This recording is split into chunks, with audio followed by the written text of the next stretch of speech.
कुछ iPhone users की बात करते हैं। कुछ क्या बात करनी है, वो तमाम लोग जिनके पास पैसे एक्स्ट्रा पड़े हुए हैं, अब वो जाकर अपना आईफोन का जो मॉडल है उसको अपडेट करवाएंगे। अच्छा, मुझे नहीं, अमीर लोगों की बात नहीं है, मुझे ये समझ नहीं आई कि ये माइंडसेट है क्या, क्यों आखिर अगर आपका फोन बिल्कुल सही है उसको अपग्रेड ही क्यों करना है, मुझे ये समझ नहीं आती फिजा। अच्छा, वो लोग हैं, एक तो वो लोग हैं ना जो अफोर्ड कर सकते हैं, ऐसे मैंने दीवाने देखे हैं जो अपनी कुछ चीजें बाकायदा बेचते हैं, बाकायदा कर्ज लेकर अपना स्टेटस जो है ना अपग्रेड करते हैं। ले जी, अभी तो आईफोन जैसे वैसे मुझे इसकी समझ नहीं आई, आपके माइंड में है कोई ऐसी बात, क्या वजह है इसकी? ये है सिर्फ आपने अपनी सोसाइटी के एग्जैक्टली आपने अपनी सोसाइटी के जो है ना स्टैंडर्ड्स, उनको मीट करना होता है, तो इस वजह से अच्छा, स्टैंडर्ड्स को आप मीट कर दें, खुद अपने बजट का आप बेड़ा गर्क कर दें, हाँ। अपने बजट को तंग कर दें, खुद आप तंग हो जाएं, लेकिन सोसाइटी को हमने जो है ना दिखाना है हम बड़े अमीर हैं, कि हमारे पास सिंबल के हम लोग आदी हैं, लेकिन इस माइंडसेट ने हमें नुकसान बहुत पहुंचाया। एब्सोल्युटली आपकी बात से मैं एग्री करती हूँ, लेकिन आपको पता है कि अभी वो आईफोन जो कि पहले अफोर्ड नहीं कर सकते थे, लेकिन जैसे ही 15 प्रो मैक्स और 15 की सीरीज आई हैं, उसके बाद जो बाकी आईफोन है ना उनकी प्राइसेस अब कम होना शुरू हो गई हैं।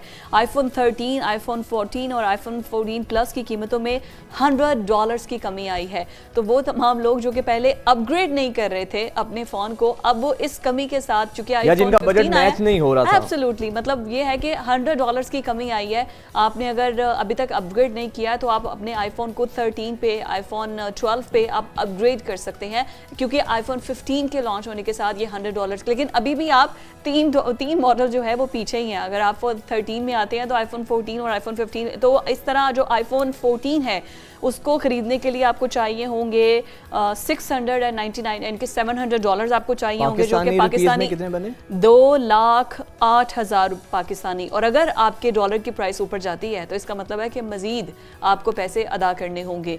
ये तो अभी ये है कि जो आईफोन 13 है उसकी प्राइस हो जाएगी $600, जो कि बनती है 1,78,000 रुपये अगर आपने आईफोन 13 में अपग्रेड करना है, और अगर आपने आईफोन 14 में अपग्रेड करना है तो वो $700 बनेगी, यानी कि $100 अब माइनस करते जाएं तो वो प्राइसेस जो है वो कम होती जाएंगी। लेकिन स्टिल ये जो आईफोन की कीमत है ये डॉलर के साथ आएगी, और फिर ऊपर से पीटीए आपको जो टेलीकम्युनिकेशन का पाकिस्तान टेलीकम्युनिकेशन अथॉरिटी को टैक्स देना है। बड़ा मसला ये है कि चलें जैसे तैसे करके तंग हो के फोन तो ले लेते हैं, आपको लेकिन जो $1.25 लाख पीटीए अप्रूव के लिए करवाना अभी $1.25 लाख हो गया, $1.25 लाख, 1,23,000 रुपया जो है ना पीटीए का अप्रूव करवाने का होता है। ये हर फोन के लिए, ये हर फोन के लिए है, $1.25 लाख आपको देना पड़ेगा, वो अलग से एक चैलेंज है। तो तकरीबन आईफोन जो 15 लेना चाहते हैं, मेरा ख्याल है 6.5 से 7 लाख रुपए तक का बजट अपने माइंड में रखें। अच्छा, जो आईफोन 14 है, इतना तो आपको आई थिंक अच्छी जगह पर कोई मरला जमीन मिल जाएगी, जमीन मिल सकती है।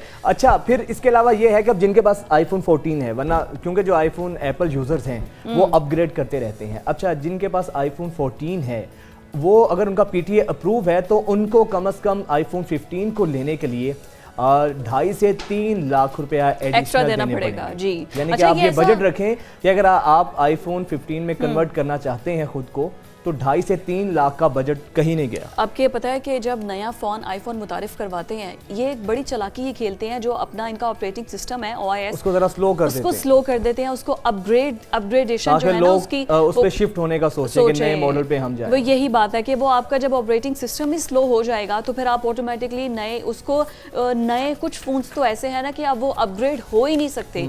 जैसे ही वो अपना कोई ऑपरेटिंग सिस्टम लॉन्च करते हैं, वो नए फ़ोन के लिए अलग होता है, पुराने फ़ोन्स के लिए कुछ अलग होता है, और उसके बाद जो कुछ एक स्पेशल कैटेगरी है कि आईफोन आपके पास 10 है या 11 है, तो वो उनमें वो सिस्टम अपग्रेड हो ही नहीं सकता, आपको स्लो प्रोसेस के साथ ही वो अपने फोन को चलाना पड़ेगा। तो ये भी एक मार्केटिंग साइकी आई गेस, अपने फोन को है, बट ये है अपग्रेड करवाने के लिए, लोगों को अट्रैक्ट करने के लिए इस तरह से करते हैं। अच्छा, हम लाख कहते रहें कि आप ना करें, हालात ऐसे हैं, खुद को तंग ना करें, लेकिन ये भी किसी ने ठीक कहा है कि शौक का कोई मोल नहीं होता है। अगर आप लेना चाहते हैं आपकी मर्जी, हमारा क्या है, बट फिर भी जो आईफोन यूज़र्स हैं वो आईफोन के बगैर नहीं ले सकते हैं। जितनी मर्जी हम नसीहतें करें, जितना मर्जी हम उनको समझाएं, उन्होंने लेना ही लेना है। फिदा बिल्कुल ठीक हो गया। नेक्स्ट सेगमेंट की तरफ चलते हैं।